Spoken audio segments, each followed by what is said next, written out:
Hi, I'm John Byrne with Poets&Quants. We're here again on Friday with Sandy.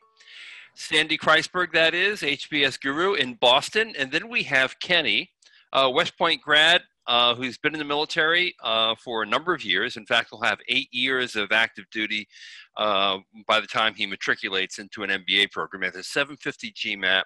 But here's the wow factor: 4.1 GPA from West Point, third in his class out of 1,083 students. I am impressed. What about you, Sandy?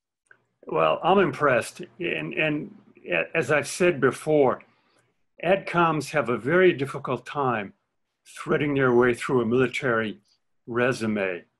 You know, like if you took out the GPA and the GMAT and you just put experience, AdComs would have a hard time saying, gee, well, that sounds nice, but how is that different from any other guy?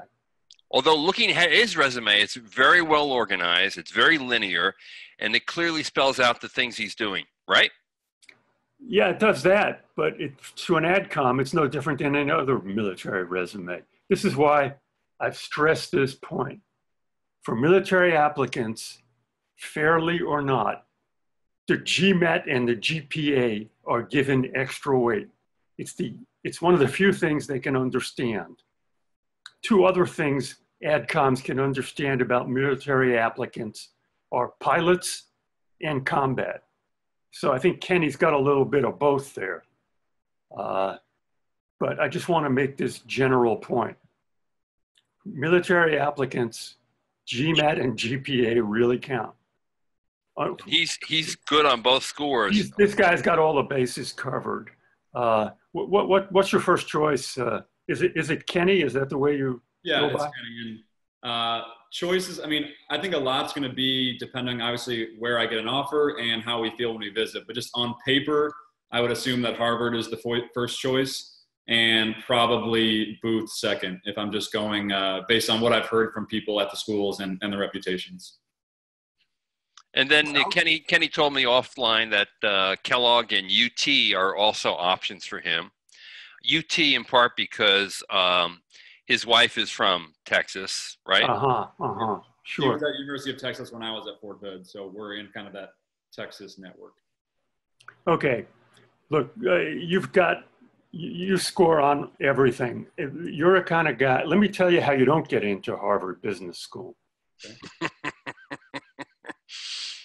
You blow the interview. Yeah. And let me state it in very simplistic terms. Harvard Business, you've got to be their kind of military. Mm-hmm. Now, what is their kind of military? Let me tell you what is not, and you don't strike me as this. What is not their kind of military is the guy who shows up with a uniform and goes into the yes ma'am, no ma'am drill, okay? Hey, Kenny's no G.I. Joe. Yeah, I know. I'm just giving this for general advice. Now, I think we discussed this about, do military people wear the uniforms at business school interviews? And I would assume a hard no. I would agree with you. It can't do you any good, and it might just give them the sense that you're not their kind of military. Yeah, I would feel like I'm trying too hard if I did that. Yeah. Even though a military uniform is acceptable in almost every situation. Here's a question for you. Let's split it. Okay, while I think it's a downside at a school like Harvard, Booth, and Kellogg, is it a downside at UT or another school? Yeah, they'll give you the plus for the military, and the AdComs are always the most liberal part of every business school. Okay. Let me state it a little more incendiary. If there's ever going to be a part of a business school that is a little bit anti-military, it would be the AdCom. Okay. They tend to be, let me cut my throat some more. Okay. AdCom tend to be. You're cutting your throat, let me tell you. I see the blood on the screen. Right. They tend to be liberal. They tend to be women. Don't get me wrong. They're for the most part, fair-minded. Yeah. Okay. What about Stanford? So definitely considered Stanford, and the reason I kind of shied away from it was I don't have any specific skills or background in like tech or entrepreneurship or like social justice ambition. So I feel like I'm not the best fit for it. And then just regionally, we don't ever plan to live in California. So I felt like that was probably, it's a really competitive school and it probably a lot of work to try to get in there. And I don't know if it's worth the squeeze because. Good. That's a good analysis. Let me just throw one fact out though. Kenny wants to become a consultant. And consulting firms have a notoriously bad time getting graduates from Stanford to join their firms. Yeah. That's because they're wild-eyed about the tech opportunities, startups, early stage, PE, hedge funds, and all that kind of thing. And Kenny coming out of Stanford, man, McKinsey, Bain, BCG would eat him up. Not that they're not going to eat him up anywhere else. Yeah, for sure. But the question is, will the AdCom before BCG eats them up with the AdCom, put them on the plate? Well, I had lunch with the AdCom yesterday. Yes. If Kenny, okay, wait a minute, John, I'm telling her. Back up a step. Why don't you tell our viewers what you're alluding to? This is news. Oh, I just had lunch with Kirsten Moss yesterday. Just, a little get acquainted session. And she's going to be coming to our Center Court event in San Francisco. Wow. Being on the panel. What can you share with us? Can't share anything, but I do think that Kenny would have a shot. And me too. But it's a practical matter. Is it worth the effort? Yeah, good point. Okay. Guy like you with high GMAT, high class rank, West Point, what looks like a distinguished career. I'm not denying it. I'm just saying it's very hard to sort out military applicants from their resumes. Yeah. Just a fact. That resume shows a lot of leadership because, he's planned and coordinated training for over 600 soldiers as a battalion operations officer. In his current role as a company commander, blah, blah, blah. I'm not minimizing any of that. Aviators of Apache helicopters. John, let me get you back to earth here. Okay, Kenny's a great guy. What it's very difficult to do in a military resume, as opposed to a civilian resume, is to show how selective your accomplishments are. If you have a civilian resume and your first job was with McKinsey, and then you went to a highly selective PE firm, okay, that's all AdComs have to see. They said, well, gee, those places, their admissions offices are better than ours. We'll trust them, okay? In the military, it's very difficult. Your company commander supervised 85 officers. We don't know how selective that is. Yeah. We don't know whether that's a good gig or a bad gig, or that's something people are trying to get, or that's something that's hard to get. Mm-hmm. And the AdComs don't know that. That is the only reason that I say the AdComs cannot interpret a military resume. No, that makes sense. So in terms of military promotions, would it be helpful on a resume to say that you were promoted? Yeah, here's a question. Yeah, Ken. Before other people? Well, how fast can that happen, Ken? So being promoted to captain, you can't get promoted early. It's just a time and room timeline. Once you get above captain, you can be up to 1 year early for every subsequent rank, but anyone with my experience would be a captain right now. That's right. That's another reason. That's another selectivity factor that's missing. Yeah. Right. You can fail to get promoted, but you can't get promoted early. Right. Yeah. Just proves my point. Yeah. For better or worse, military applicants, GPA and GMAT really count. And luckily, he's in good shape there. Yeah, you're in good shape. So, although Sandy, there's something about his GMAT that is interesting. He got a 47 and a 47, so the quant is actually a little bit low. What's the percentile? It was, I think, 65th or 67, I think, for quant and then 99 for verbal. Now, I thought that was okay because he's got nothing but A's in a minor in apply statistics. What do you think? Yeah, I agree with you. It might be worth a note and saying that my quantitative GMAT score is not predictive. That's the way you say it. Not predictive of my ability to do the quantitative work at your distinguished business school. Yeah, which is kind of, you know, can you multiply with 2 digits, right? That's the quantitative work you do in business school. Okay. You go, I've taken, and then you just say, I've taken courses like blah, blah, blah, blah, blah. And put that as like the additional information in the application. Yeah, right. Yeah. Okay. And now Kenny has a reason why he thinks he didn't do as good as a quant on the quant as he expected. It's because when he took the GMAT 2 years ago, he wasn't as serious a contender for the MBA. Got a MBA. 770. Go into that direction at all or not? Unnecessary information.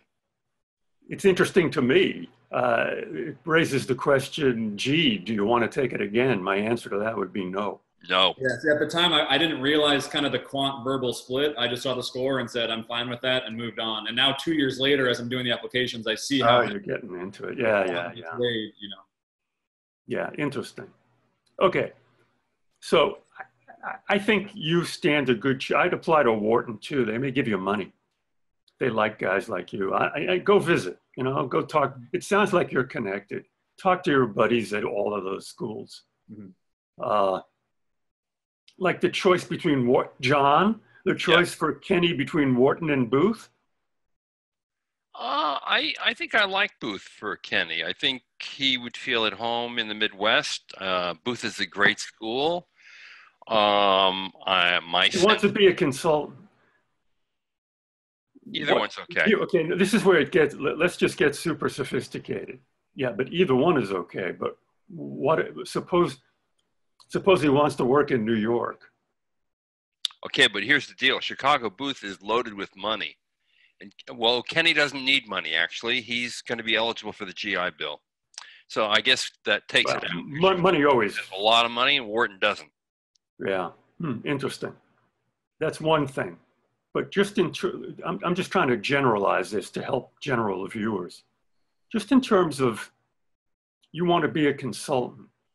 John, tell our viewers, even among top consultant firms, what the next selectivity factor is. What's the next filter? I mean, you can work in, you know, the Kansas City office. A lot of people want to work in, or you can work in London, New York, Washington, Boston, San Francisco, LA. I mean, you know, yeah. What city do you want to be in when you graduate business school, Kenny? So my wife and I, we plan on moving back to Texas. So any of the Texas cities would be a likely destination. Dallas, Houston, Austin.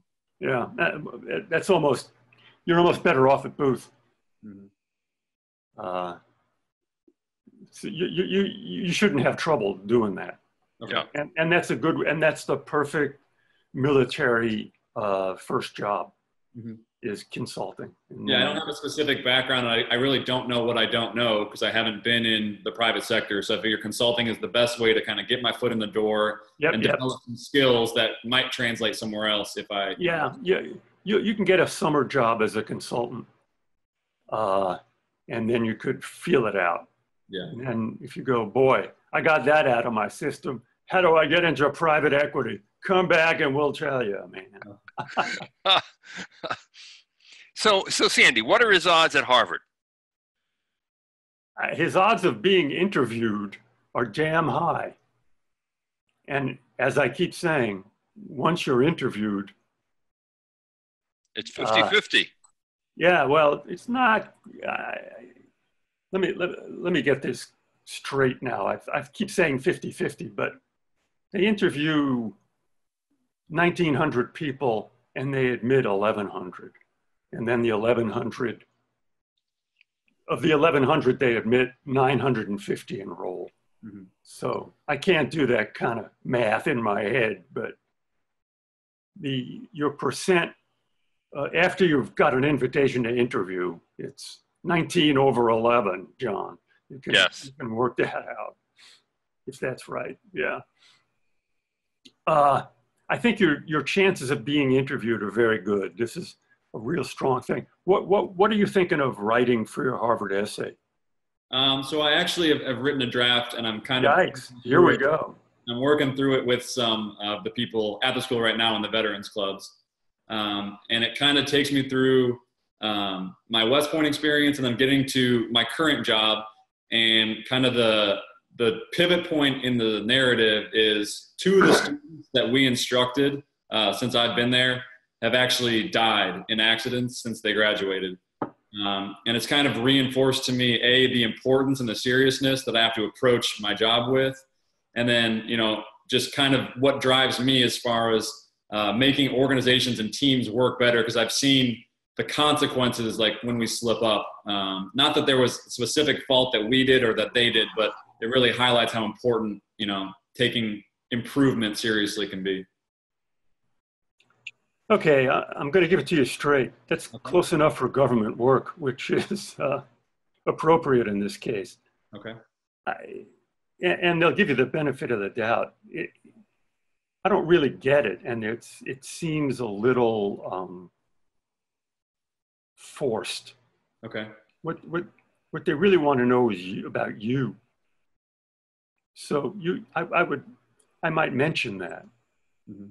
But I would try and be more comprehensive about what's influenced you. Maybe you did this. Yeah, I'm still developing it, so I'm not saying it's a perfect product at all. So yeah, but those deaths are about the impact on him and what he does for a living day to day. So that sounds like it's about him.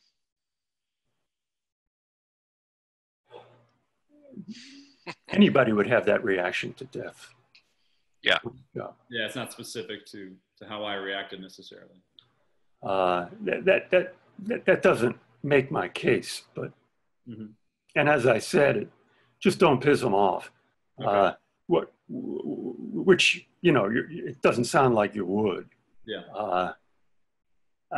I would just make it. I would open it up more and try and find things that have influenced you, large and small, including your parents.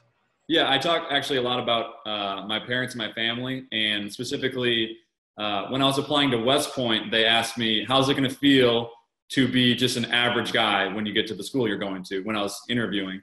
And I said, actually, I'm the dumbest kid in my family. My brother got a perfect score on his SAT. He's a doctor. So that's how I kind of opened the essay into the fact that, I'm used to joining a pool of people that's really, really capable. But within that pool, I always try to improve myself and improve the teams that I'm on. And I've had some great opportunities both in the military and in college to, pursue. Okay, you got the secret handshake down. Let's just do a quick mock interview here. Okay? Just like a shakedown cruise. Okay. I'm going to ask you like slightly oddball mock interview questions. Okay. Here's one that people have a lot of trouble with. Similar to the one you got at West Point. What's going to be hard for you at Harvard Business School, do you think, besides managing your time? I think probably culturally, it'll be great to be around, that incredible group of people. But frankly, it's a pretty big departure from the demographics of the people I'm with right now. I mean, most people that I work with right now are between the age of 30 and 45 conservative white males. And it's not so homogeneous when you get into a diverse student body. And obviously I'll be on the older side of a school I applied to. And I've never really I went to West Point. I didn't have the classic college experience. So it'll be an adjustment getting back to academia after 8 years in the military. That's the better answer. The other stuff you were talking about was slightly dangerous. Okay, stay away from that demographic. Yeah. Friend, do no harm. Yeah. Okay. That's the watchword. Yeah. They got this other class. There's nothing wrong with it. You're meaning it could be misinterpreted.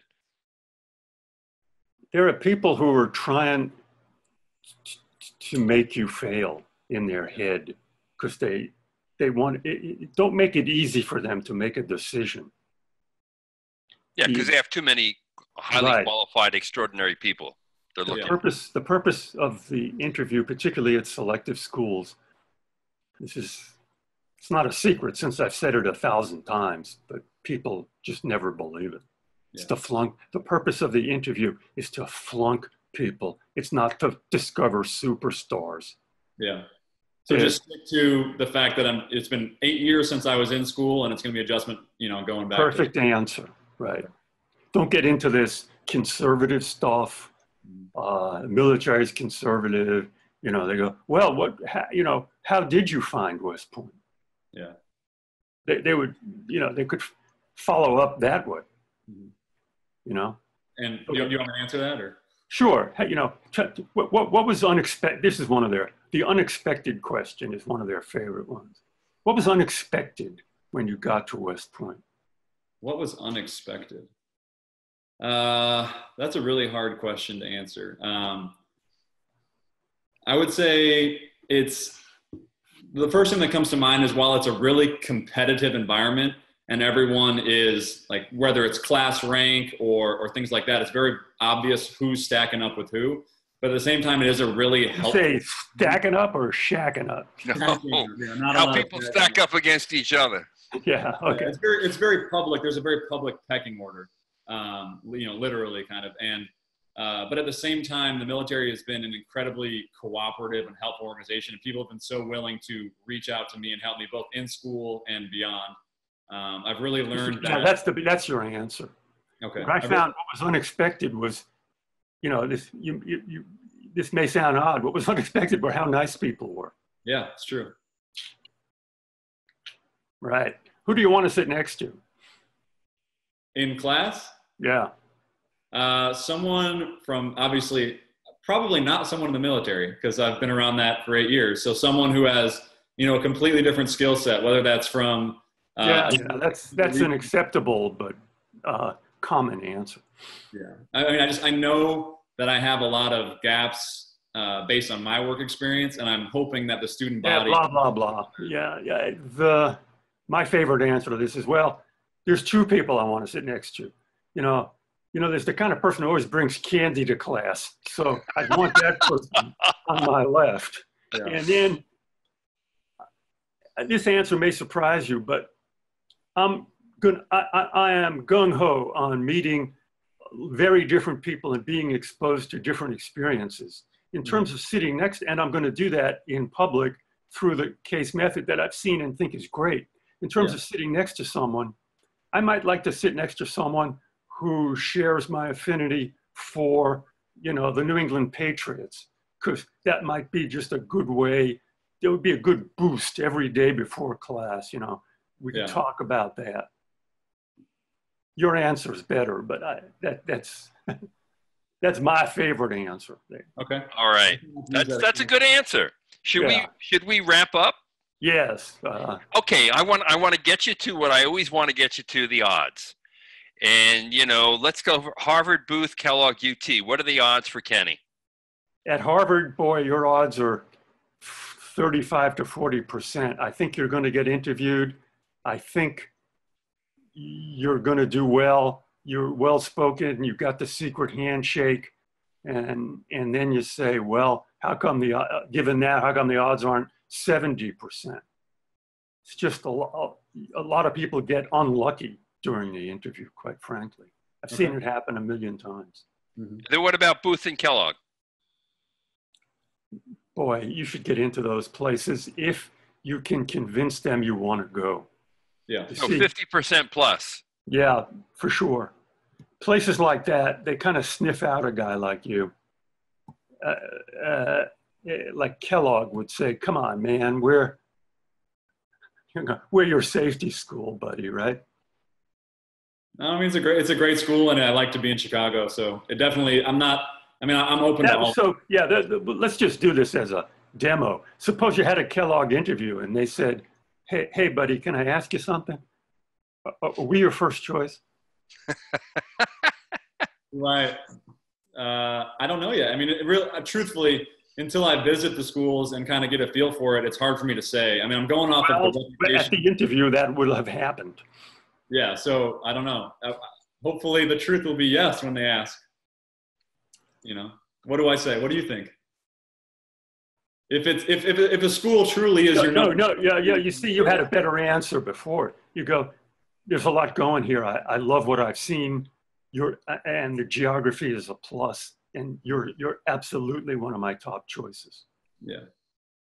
I mean, so that's something I've actually been curious about in the application. Obviously, the schools know you're applying to other places. Yes. But how open can you be? Like specifically on the Texas application, it asks you where else you're applying. Yeah. Well, tell them the truth. Yeah. And for them, say, I visited your school. I love it. I love this and this about it. And an added plus is, you're absolutely where I want to be when I graduate. Yeah. They'll buy that. They won't believe you, but they'll say that's an acceptable answer. Well, you want to throw in your girlfriend there, right? Yeah, you put all that personal stuff in, right? Yeah. So, UT odds. What do you say? I say they're 100%, and he's getting a full ride, but he doesn't need a full ride. I'd say they're very high. Yeah, they might put you on the schools are getting. John, you're not thinking from the cynical admission director's point of view. That's true. Schools are getting very, they might put you on a wait list. Why? Just as a test. Protect yield? Yeah. Yeah, that's why if in fact, well, depending on what Kenny really thinks. No, they got this thing now where they put you on a wait list. Yeah. And then they would come back in a couple of months and say you're still interested in being on the wait list. Right. And you might go, well, actually, no, thank you. I already gave a deposit to Harvard. They'll go, well, good for you. That's what we thought, but we protected our stats. Yeah. It's becoming, the stats game is becoming very intense. Yeah, makes sense. For better or worse, it's just something you got to live with. Okay. Kenny, you're going. Yeah, you're a solid guy, man. You're a really solid. Yeah. There are other schools that are going to watch this, and they're going to send you invites and ask you to apply. Okay. So good luck to you. Hey, Adios. Good luck, Kenny. Check back. Let us know what happens. Yeah, really. Good luck. We're rooting for you. We think you're going to have a really good outcome here. Right, for everyone else watching, we hope you enjoyed this episode of Fridays with Sandy. This is John Byrne with Poets and Quants. Thanks for watching. All right, Kenny, thank you. All right, thanks for your time, guys. Yeah, you're going round one too, right? Round so one? Hopefully we'll know by December. I'm doing everything round one right now. So. Yeah, good. Terrific. All right, Sandy, take care. Bye, Good Kenny. seeing you again, John. Bye-bye. Thanks, guys.